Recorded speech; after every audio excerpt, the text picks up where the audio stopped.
নমস্কার, আমি সুদীপা। আমাদের দিকশূন্যপুর নিয়ে আমাদের এই ব্লগ। এবার আমাদের রিসর্টটা অবশ্যই আপনাদের দেখাবো, কিন্তু তার আগে যে যার উদ্দেশ্য করে আমরা শুরু করছি তাকে একটু দেখিয়ে নিই আপনাদের। আসুন, পেছনে গাড়ি, পেছনে গাড়ি।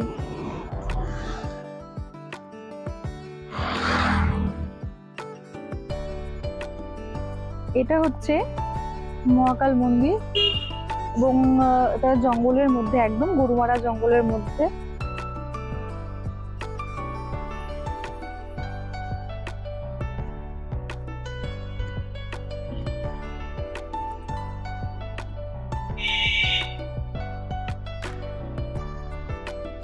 এখানে শুনেছি প্রতিদিন হাতি আসে, একবার করে হলো হাতি আসে।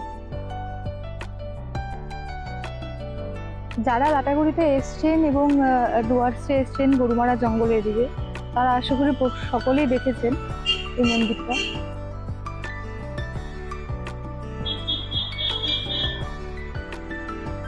ভীষণ নিরিবিলি পরিবেশ,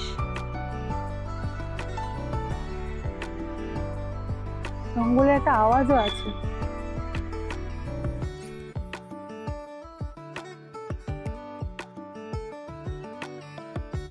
পুজো টুজো করে গেছে অনেকেই, এবং এখানে শিবরাত্রির দিন অনেক ভিড় হয় পুজোর জন্য।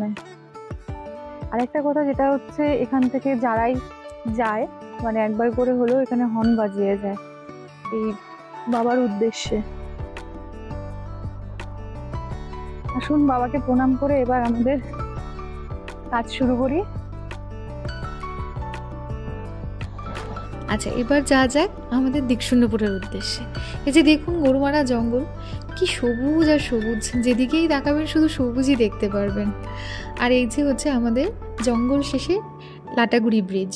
এই ব্রিজ থেকে আপনি ময়নাগুড়ি যেতে পারবেন, বীরপাড়া, হাসিমারা, আপনি তো দেখলেই উপরে সব লেখা আছে। এবং এই ব্রিজ থেকে একদম ব্রিজে উঠলেই ব্রিজের শেষেই একদম লাটাগুড়ি শুরু, নেওড়া মোড়, যেখান থেকে আমাদের দিকশূন্যপুরে যেতে হবে। তো এই ব্রিজটা হওয়ার কারণটা হচ্ছে নিচ থেকে একটি রেল লাইন গেছে, সেই কারণেই। এবার ট্রেনটা শিলিগুড়ি থেকে আসে। যারা শিলিগুড়ি থেকে আসতে চাইছেন, যারা শিলিগুড়ি থেকে আসবেন, তারা অবশ্যই ট্রেনটাতে আসতে পারবেন। এটা মনে হয় খুব সম্ভবত সকালে যাতায়াত করে। টাইমটা আমি এক্স্যাক্ট বলতে পারবো না, ওটা দেখতে হবে। আর এই ট্রেনটা লাটাগুড়ি সোজাসুজি আসে। যারা শিলিগুড়ি থেকে আসতে চান তারা কিন্তু এই ট্রেনটা নিশ্চিন্তে আসতে পারেন। আর বিকেলের দিকে যাওয়ারও একটা ট্রেন রয়েছে। এই ব্রিজটাতে এখন খুব বেশি দিন হয়নি, 1 বছরের কাছাকাছি হতে চললো এই ব্রিজটা উদ্বোধন হয়েছে। প্রচুর লোক আসে এখানে রিলস বানাতে, ভিডিও